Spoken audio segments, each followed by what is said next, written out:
All right, we got this going on as the current situation here. Try not to hit these, and unfortunately we're in a very rainy stretch here where just clearing that garbage can. Jeez.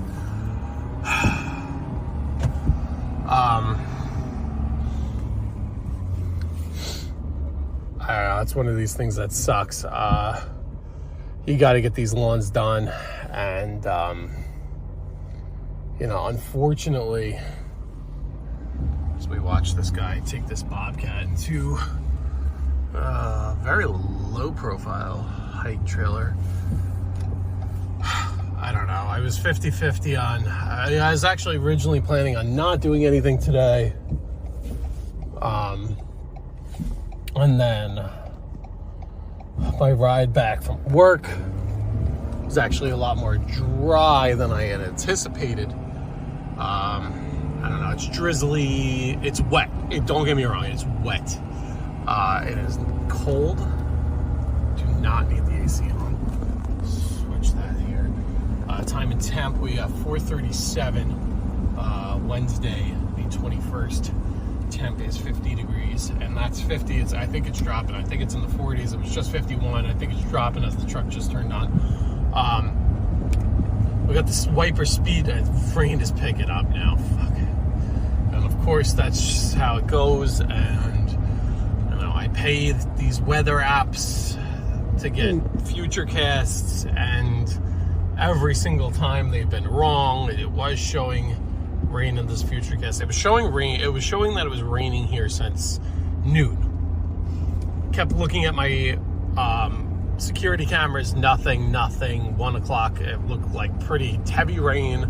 Like it was a dark shade of green. Everything on the cameras were dry. Fast forward to even the 3 o'clock hour dry. It wasn't until like 3:30 that it started to rain here. And then it was like 3:30, it rained for about 15 minutes, and then it kind of stopped. So I'm like, oh, like, all right, like I can just deal with the wetness, you know, whatever. But, you know, it's tough. You don't want to lose the other guy with landscape. He's got a skag and something else. I'm just going to walk behind.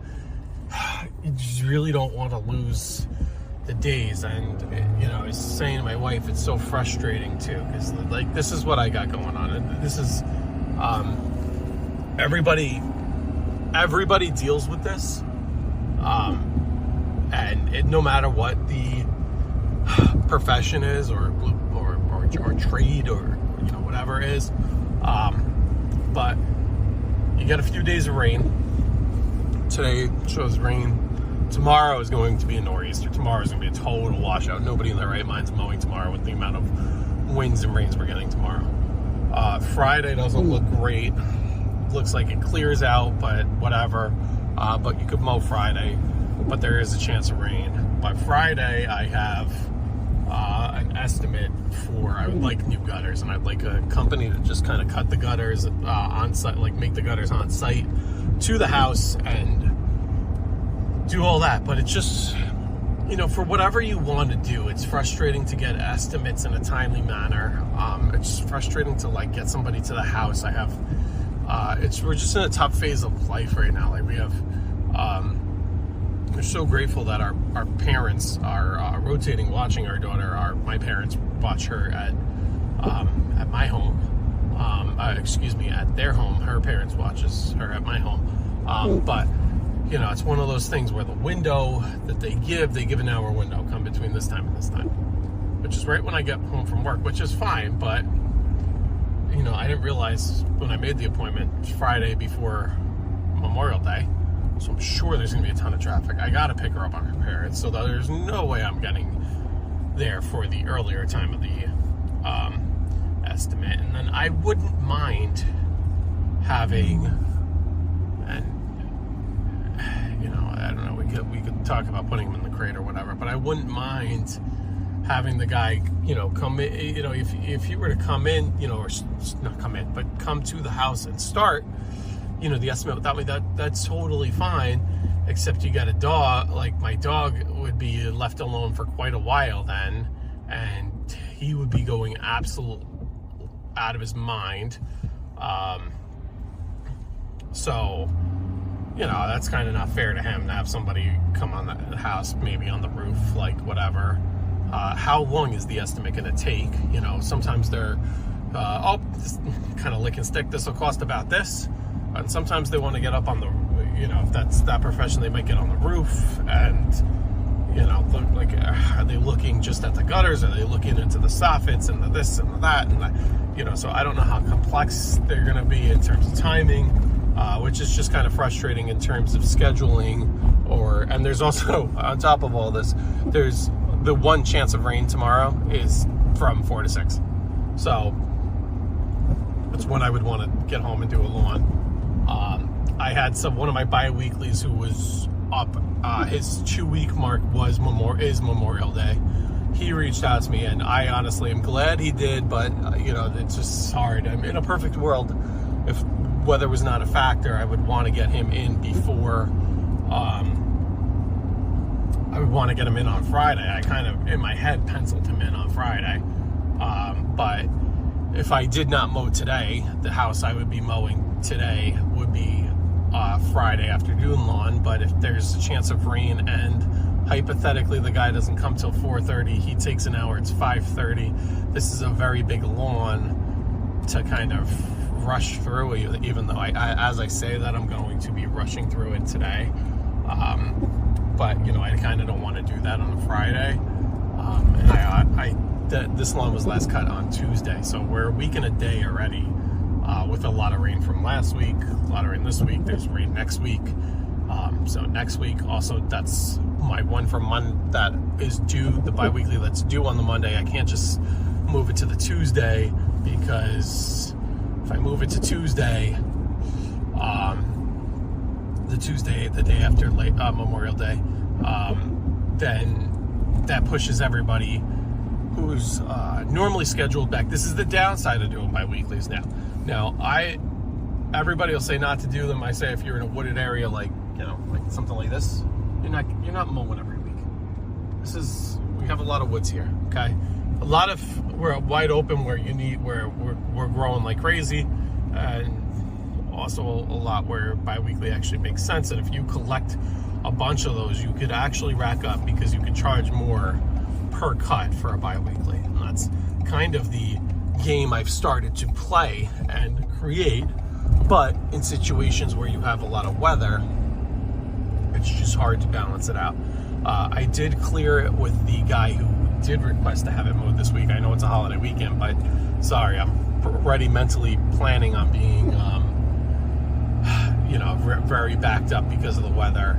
Do you care if I mow on Saturday morning? And he's like, no, not at all. You'd rather me come. So perfect. So worst case, I could do it Saturday morning. Now, if I'm able to get this lawn done, and if I'm able to get this lawn done now, and the guy comes at semi-decent time Friday, then I can get that lawn done on Friday, if that makes sense, after that estimate. And then this is a day in the life. Then you're talking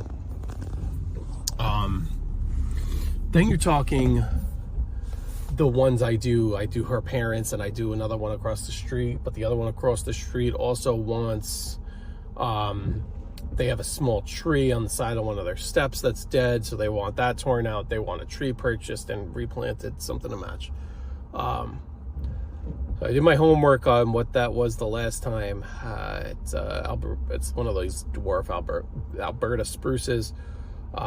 Gave them a price based on just kind of nursery prices, but every nursery I look at has limited stock. Limited meaning not one, but like 10. But, you know, somebody could just scoop up and buy 10 of them, you know, so you kind of don't know. I was like, hey, just because this is a crazy weekend for me, I'm like, hey, here's the pricing now. Because it's like, all right, let me get back to my wife. I sent them a second email. I was like, listen, it's like after Memorial Day, these places tend to drop the prices a little bit. So if you want to wait, you know, you might be able to get a lower price, but, you know, inventory might not be replenished as well. So it's kind of a gamble you take. And he wrote back to me just now. I didn't get a chance to reply to him, but he was like, no, we'd rather just get the trade, you know, whatever, which I get. But now I got to go source this tree that and go to a nursery, and that's time on my end, and you know, it's all charged accordingly. I actually have a trailer ready to go to the dump, so it's all giving them a little dump fee, but that's just going right in that dump trailer, and that, no, I wish it was a dump trailer, going into the trailer for the dump.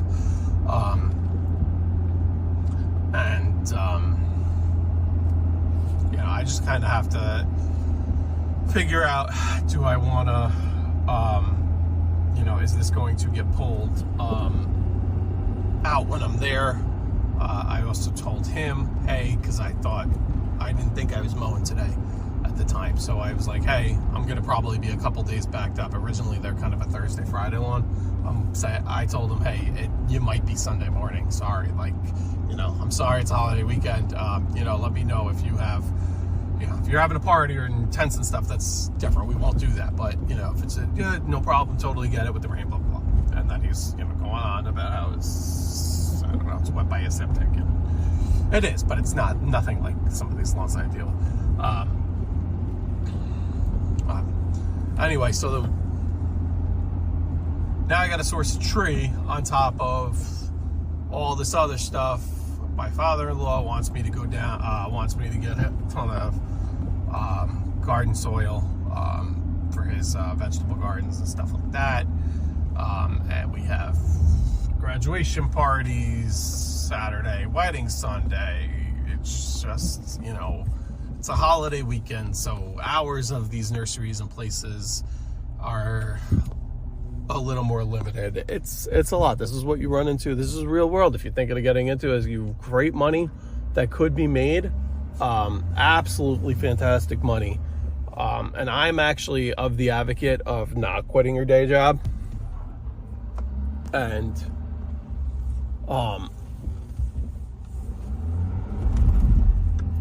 Jesus, spinning here. Not quitting your day job and doing this part-time, because you could crush it part-time, keep your, especially if you've got like a government job or something, or just a great job, great employer, you have great salary, great benefits, you could be crushing it at your job.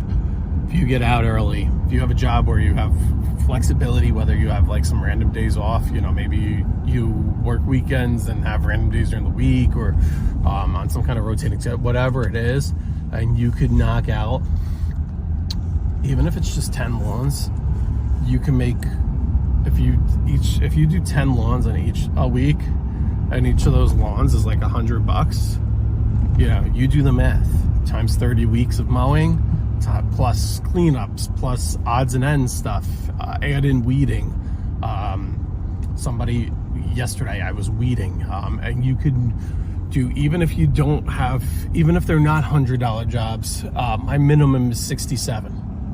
Okay, I had 4 $67 cuts yesterday, and a weeding, which I do. I give the guy a huge break because he gives me a ton of work, but I basically just add another mow to his account, so it's another $67. So if you do 5 times 67 in an hour, 45 minutes, a little under 2 hours, you do that math. That's great money. That's great money. You know, so just something to consider. It is 10 to 5. We are going to fly through this lawn. 10 minutes to 5. It is dipping into the 40s. Like I said, we are in a hoodie. I'm gonna wear headphones with the hood on. I really don't like the whole hood on thing. I think it's gimmicky, but hood's going on today. We're gonna be doing the best we can. We're gonna be wearing clear safety glasses, not the sunglass safety glasses. But everybody, I am feeling better because everybody's mowing in the rain here. I mean, look at, you got this guy right here. mowing in the rain. The guy behind me, another landscape company up there. Everybody, guys up over there. Everywhere you look, people are mowing in the rain. So I feel good about my decision to mow in the rain. I usually try not to do it, but at the end of the day, that's why I bought a Skag. Great wet weather cut. I am gonna raise the deck up a little higher too. We're gonna do, I think we're gonna be cutting at 4 today. And their yard doesn't look too bad. And trimming, we're just gonna keep it a basic. But anyway, let me get on this lawn. Wish me luck. Peace. All right, just want to record a little part 2 here. Super happy. The stressful week is not, or the stressful spring rush is far from over. There's a nursery, actually. I need to stop by. They're closed now, but I need to stop by to gauge prices and stuff for that tree I was talking about before. But super happy I was able to get that lawn cut. Actually, the rain was supposed to pick up even more than when I was filming last. It never really did. I did mow in the rain, don't get me wrong, it was the rain. But it never really increased. So I was kind of happy I took that gamble. That was a gamble I took and won, and that one's out of the way, so it wasn't easy necessarily to just tack on to whatever I was doing Friday. Those were about 22 minutes from each other, complete opposite ends of town. So anyway, but this is something where an enclosed trailer is really nice to have. It's really nice to have, not just to keep the mower out of the elements the whole time and to be able to grab and go. I think that's the best use of it for me. Keep the mower in the trailer, hooked onto the truck, ready to go at all times.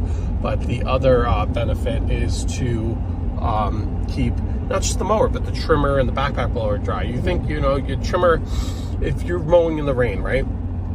The trimmer you're only using for a few minutes, 10 minutes at most. Blower, same thing. And that's if you got a really big yard with a lot of trimming, a lot of blowing, whatever. But you're not using that stuff, and just backpack blower. There's nothing worse than like wet straps on your back or on your shoulders. If it's been, even if, whether you have it in your truck bed like I do, or on an exposed, or on a rack, a nice rack system on your trailer, it's still exposed to the elements. So just food for thought. But then the catch-22 to that is your mower. And this is to be said, even if it's in a garage, if you just mowed, like right now, just mowed that lawn, the deck of my mower's not getting clean tonight. All right, let's be real. All right, all these lawn gurus, oh, you gotta wash that out, you gotta scrape off all that. The reality is it's not gonna happen. The reality is it's 6:15. I'll be home at 6:30. You're not taking a wet mower off outside in the wet where it's raining. It's staying. It is what it is. And maybe people have staff to do that. They have these cool shops with wash bays, whatever. The majority of us don't. And it is what it is. It's not getting washed. So and it's going to be crazy rain tomorrow, maybe possibly not mowing Friday. So that's multiple days that mower is sitting in an enclosed trailer with decaying, wet, nasty grass. So that smell, that just everything is sucks. So that's for every positive there's a negative, but it is what it is. Anyway, I just wanted to give that quick update. Don't be afraid to take a chance in the rain, especially in the spring. If you have a mower that can handle wet lawns, this V-Ride 2 with the Velocity Plus deck, that Velocity Plus deck is second to none in the wet conditions. I did raise the deck up and mowed at 4 inches today, which is a little higher than I usually do. But there's zero clumping, zero need to blow any lawn. I just blew off the walkway, and the driveway. That's it. That was it. And most of the stuff I blew off was really just like pollen and stuff that was still falling from the trees. Anyway, with all that being said, I'm going to wrap it up. Everybody have a great rest of your day. Happy Memorial Day. You know, keep those in our minds who made the ultimate sacrifice, and their families as well. Everybody, peace.